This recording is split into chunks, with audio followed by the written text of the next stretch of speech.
AG ma'am 1 সপ্তাহের জন্য India যাবেন। ম্যামের 5 জন পেশেন্ট আছে, তাদের রিপোর্টগুলো অন্য ডাক্তারের কাছে দেওয়ার জন্য ডাকলেন আমাকে স্যার। ম্যাম আজকে আসেনি, স্যারের হাতে ফাইল দিয়ে পাঠিয়েছে। আমি ফাইলগুলো নিয়ে দিয়ে আসলাম, তারপর সব ফ্রেন্ডগুলো ক্লাসে গিয়ে বসলাম। আজকে ইন্টার্নি করা হয়নি। ক্লাসে এসে বসতেই ন্যান্সি দৌড়ে আসলো, এসে আমাকে ধরে ধরে এক কথাই বারবার বলছে, দোস্ত আমি তো পুরাই শেষ, দোস্ত আমি শেষ। কি হয়েছে বলবি তো? তখন থেকে কি একই কথা বলছিস? দোস্ত আমি শেষ। ইউনহু স্যারের পরে দ্বিতীয়বারের মতো আমি কারোর উপর ক্রাশ খাইলাম। কি যে হ্যান্ডসাম, কি বলবো, একদম একটা হান্ডু। সিল্কি সিল্কি চুল, ফর্সা গায়ের রং, উফ কি বলবো, ইয়া লম্বা। আমি উপর দিকে তাকিয়ে তার সাথে কথা বলেছি, দোস্ত প্লিজ তোরা আমাকে ওই ছেলেটাকে এনে দে না প্লিজ। দূরে গিয়ে মরতো, বিরক্তকর অসভ্য মহিলা। আমাদের হুদায় ভয় দেখালি। আমি ভাবলাম কি না কি, তার ছেলেটা কে, কোথায় পেলি?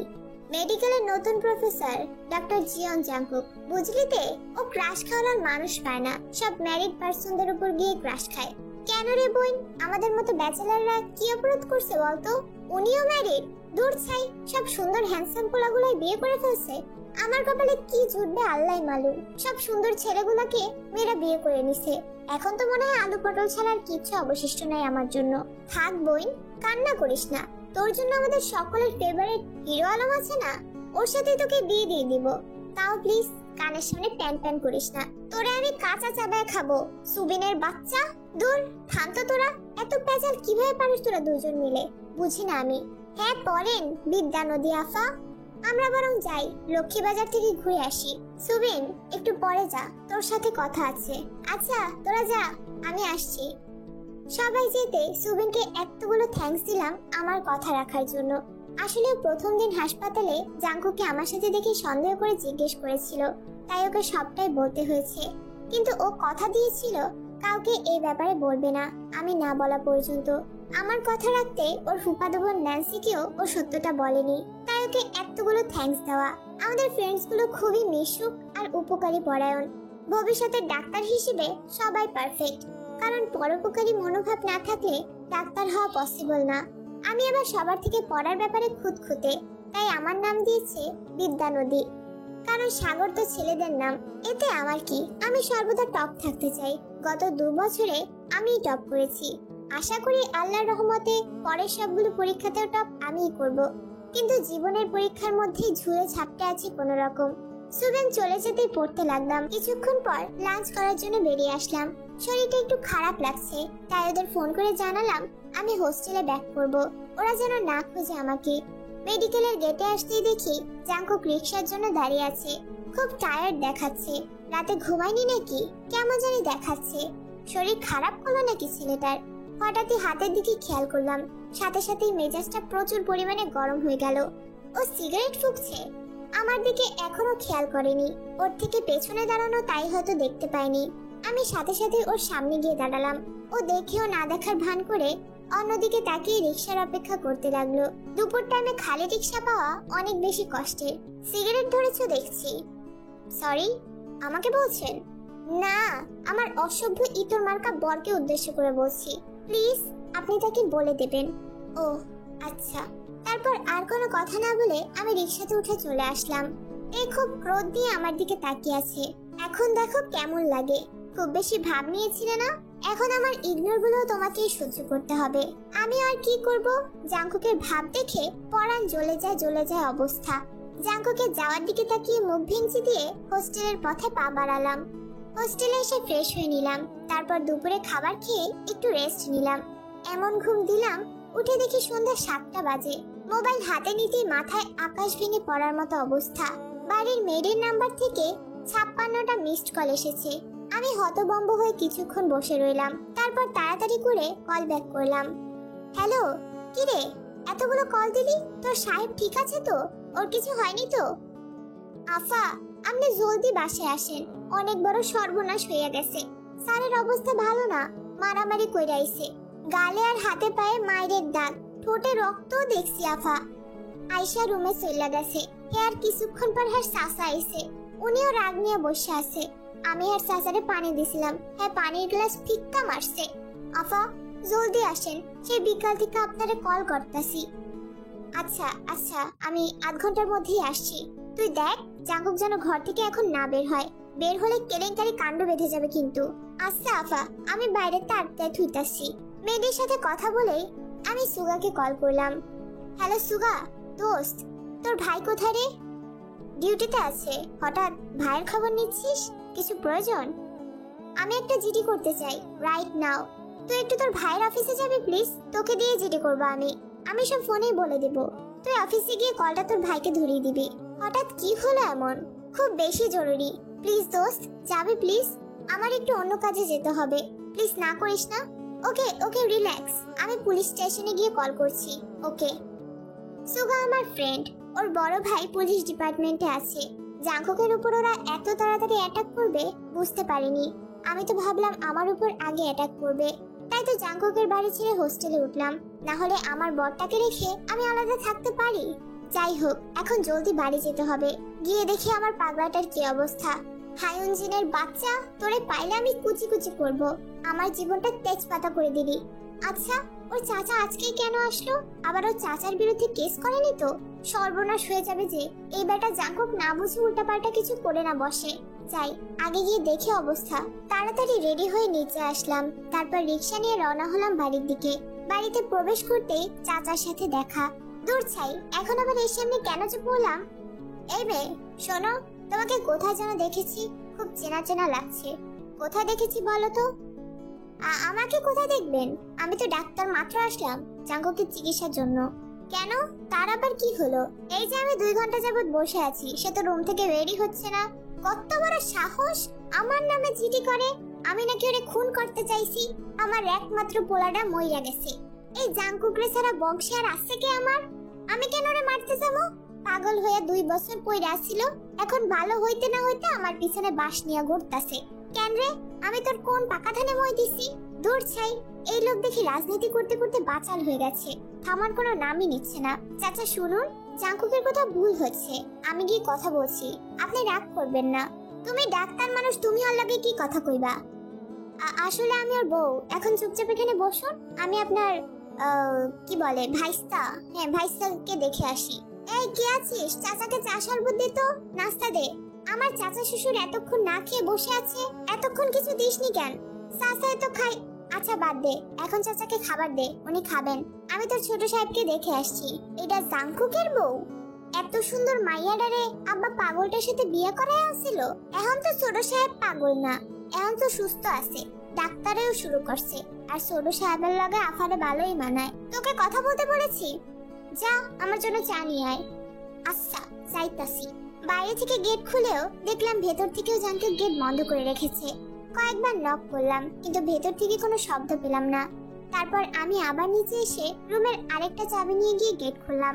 অন্ধকার রুমে কিছুই দেখা যাচ্ছে না। রাত 8টার মতো বাজে।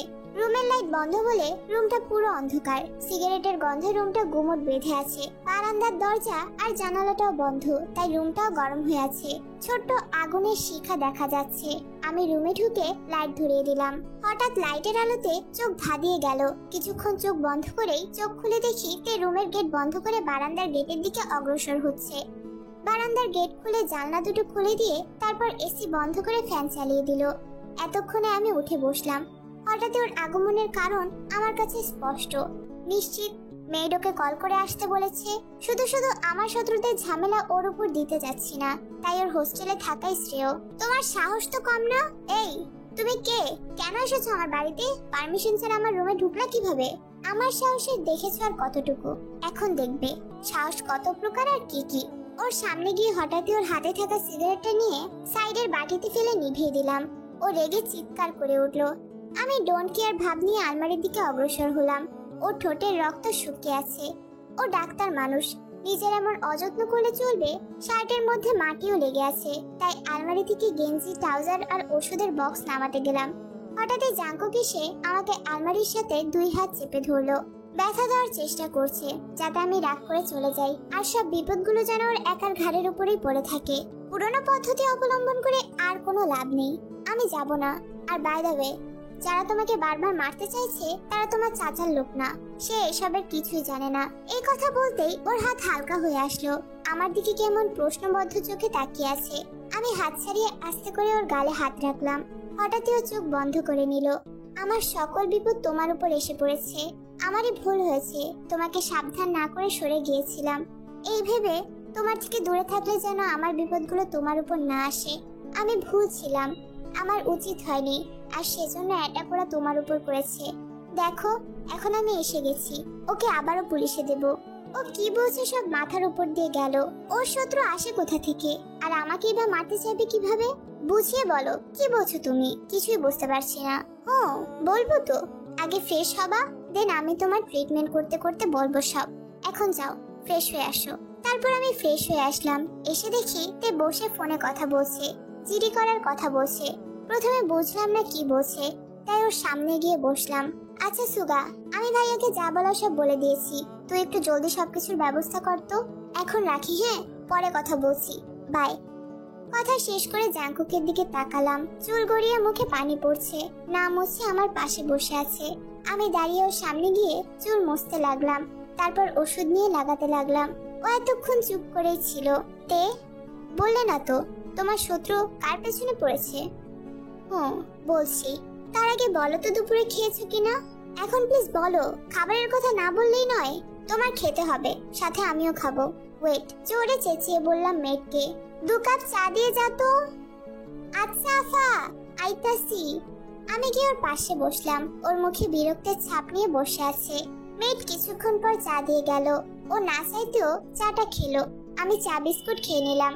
উফ, এত সিরিয়াস সময় তোমার এত আস্তে আস্তে খেতে হয়? জলদি খাও, আমাকে সবটা বলো। ও বলছি বলছি, রিল্যাক্স। এই ঘটনার সূত্রপাত হয় 10 বছর আগেই। আমার বাবাকে খুন করার পর আমার মা তার প্রাক্তনের হাত ধরে আমাকে নিয়ে চলে আসে। তারা বিয়ে করে। লোকটা আমার মায়ের সব ইচ্ছা আকাঙ্ক্ষা পূরণ করতে পারতো। আমাকেও ভালো স্কুলে ভর্তি করানো হয়।